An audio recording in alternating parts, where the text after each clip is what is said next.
थोड़ी देर रुक जाओ, भागो मत। इस संसार ने तुम्हें दौड़ना सिखाया है, लेकिन सुनना नहीं। और जो सुन नहीं सकता वह समझ भी नहीं सकता। मैं तुम्हें कोई उपदेश देने नहीं आया हूं, मैं बस तुम्हें तुम्हारे ही जीवन की एक परछाई दिखाने आया हूं। अगर तुमने इसे ध्यान से देखा तो तुम बदल जाओगे। अगर तुमने इसे यूं ही सुना तो यह भी बाकी बातों की तरह बह जाएगा। अब जरा अपने जीवन को याद करो। कितनी बार तुमने किसी को माफ किया, कितनी बार तुमने खुद को दबाया, कितनी बार तुमने सोचा कोई बात नहीं, मैं समझ सकता हूं, और हर बार तुम्हारे भीतर कुछ टूटा, लेकिन तुम मुस्कुराते रहे। लोगों ने तुम्हारी मुस्कान को तुम्हारी ताकत नहीं समझा, उन्होंने उसे तुम्हारी आदत समझ लिया, और आदत का इस्तेमाल होता है। आज मैं तुम्हें एक बहुत कठिन बात कहने जा रहा हूं।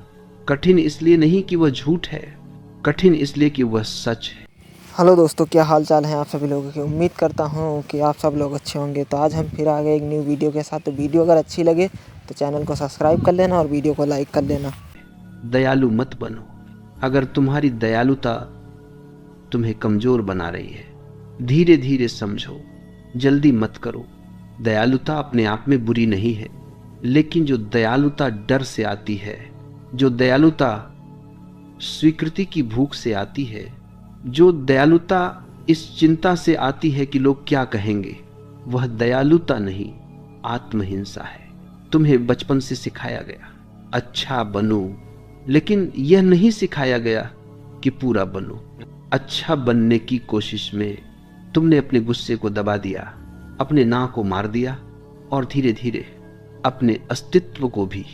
अब ध्यान से सुनो, जो व्यक्ति हर समय अच्छा रहता है, लोग उसे गंभीरता से नहीं लेते, क्योंकि दुनिया ताकत की भाषा समझती है, और ताकत का अर्थ हिंसा नहीं है। ताकत का अर्थ है सीमा। जहां सीमा नहीं वहां सम्मान नहीं। तुमने देखा है, कुछ लोग ज्यादा कुछ कहते नहीं, लेकिन जब वे बोलते हैं तो हवा भी रुक जाती है। और कुछ लोग बहुत दयालु होते हैं, बहुत मीठे होते हैं, लेकिन उनकी आवाज में कोई वजन नहीं होता। क्यों? क्योंकि उन्होंने खुद को बहुत सस्ता कर दिया है। जो व्यक्ति हर किसी के लिए उपलब्ध है, वह धीरे धीरे खुद के लिए अनुपलब्ध हो जाता है। अब अपने जीवन को फिर देखो। कितने लोग हैं जो तुम्हें याद करते हैं सिर्फ तब जब उन्हें कुछ चाहिए होता है, और जब तुम्हें जरूरत होती है तो सब व्यस्त हो जाते हैं। यह संयोग नहीं है, यह तुम्हारी दयालुता का दुरुपयोग है। समझो इस बात को। दुनिया बुरी नहीं है, दुनिया अवसरवादी है। जहां उसे झुकाव दिखता है, वहां वह भार रख देती है। तुम झुकते गए, लोग चढ़ते गए, और फिर एक दिन तुम थक गए, लेकिन थकान के बाद भी तुम बोले नहीं, क्योंकि तुमने सीख लिया था सहन करना ही अच्छा होना है। नहीं, सहन करना हमेशा महानता नहीं होता। कभी कभी सहन करना कायरता भी होता है। अब धीरे धीरे ये उतरने दो। करुणा और कमजोरी में फर्क है। कमजोर व्यक्ति दयालु बनता है क्योंकि वह डरता है। मजबूत व्यक्ति करुणामय होता है क्योंकि वह जागरूक है। कमजोर व्यक्ति हाँ कहता है जब उसका मन ना कह रहा होता है। मजबूत व्यक्ति शांत स्वर में ना कह देता है और अपराधबोध महसूस नहीं करता। तुम्हें अपराधबोध सिखाया गया, तुम्हें यह नहीं सिखाया गया कि खुद का सम्मान कैसे किया जाता है। और याद रखो, जो खुद का सम्मान नहीं करता, दुनिया उससे खेल खेलती है। दयालु मत बनो। अगर तुम्हारी दयालुता तुम्हें अंदर से खोखला कर रही है, पहले जागरूक बनो, पहले पूरे बनो, फिर जो दया बहेगी वह शुद्ध होगी। अगर यह शब्द तुम्हारे भीतर कहीं रुके हों, अगर तुम्हें लगा हो कि कोई बहुत धीरे तुम्हारी परतें खोल रहा है, तो विचार में सिर्फ एक शब्द लिखो, समझ रहा हूं यह मेरे लिए नहीं तुम्हारे लिए है। और याद रखो, यह सिर्फ एक दरवाजा था, अंदर अभी बहुत कुछ है जो तुम्हें असहज करेगा लेकिन मुक्त भी करेगा। जैसे शब्द नहीं, श्वास उतर रही हो भीतर, क्योंकि तुम अब तक गलत जगह देख रहे थे।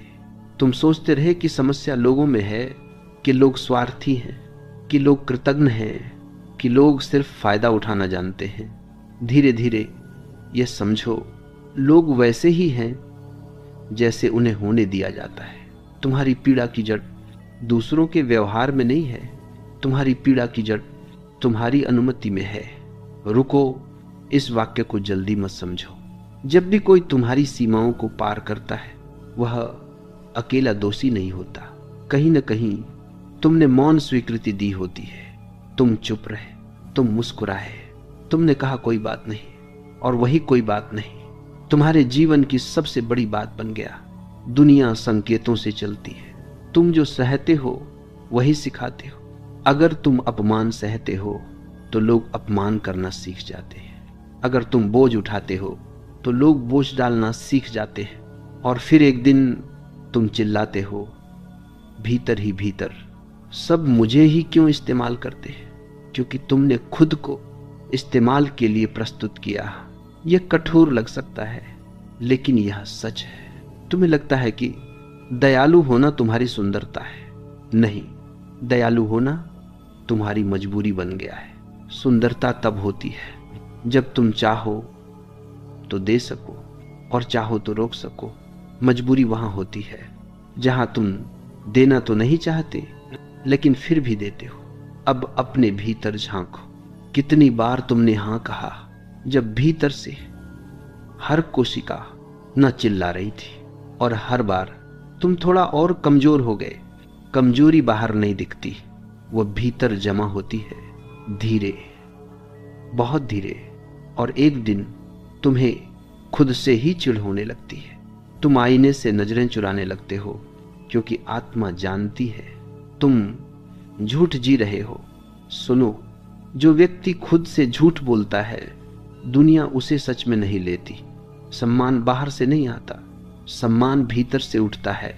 जब तुम खुद को महत्व देते हो तो तुम्हारे शब्दों में वजन आ जाता है। तुम चिल्लाते नहीं, फिर भी लोग सुनते हैं। और जब तुम खुद को ही हल्के में लेते हो तो तुम्हारी चीख भी हवा में खो जाती है। अब यह समझ लो, दयालु होना बुरा नहीं है, लेकिन अचेत दयालु होना आत्मघात है। अचेत दयालुता तुम्हें थका देती है, चेतन करुणा तुम्हें ऊर्जावान बनाती है। अचेत दयालुता कहती है, मैं क्या करूं, मेरी आदत है। चेतन करुणा कहती है, यहां तक ठीक है, इसके आगे नहीं। और ये आगे नहीं बहुत पवित्र वाक्य है। तुम्हें यह सिखाया गया कि इनकार करना बुरा है, लेकिन तुम्हें यह नहीं सिखाया गया कि हर हां तुम्हें तोड़ देता है। जब तुम हर किसी के लिए उपलब्ध हो तो कोई भी तुम्हें विशेष नहीं मानता। जो सस्ता है वह सम्मान नहीं पाता। ये दुनिया बाजार है, यह मूल्य पहचानती है। और मूल्य अपने आप नहीं बनता, मूल्य सीमाओं से बनता है। सीमा कोई दीवार नहीं है, सीमा स्पष्टता है। तुम साफ कहते हो, यह मेरा समय है, यह मेरी ऊर्जा है, यह मेरी आत्मा है, और सबके लिए खुली नहीं है। तुम्हें डर लगता है